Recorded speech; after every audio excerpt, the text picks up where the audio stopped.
another microwave experiment. This time I'm measuring another microwave oven, and we're gonna just turn it on right now, and you're gonna see the machine's gonna flick out.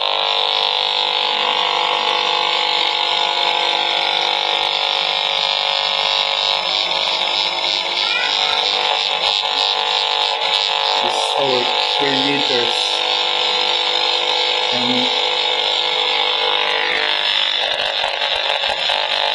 you're gonna see the microwave is gonna turn off.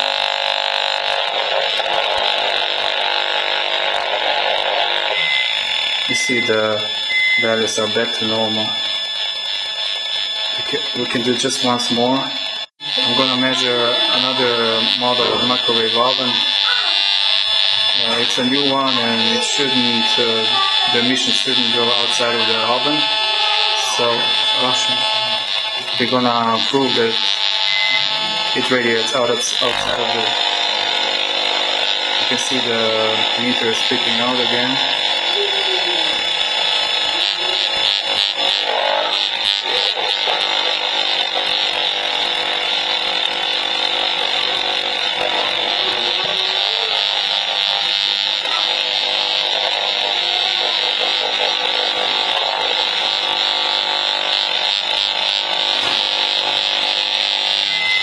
And the microwave shuts itself off, and the values are back to normal.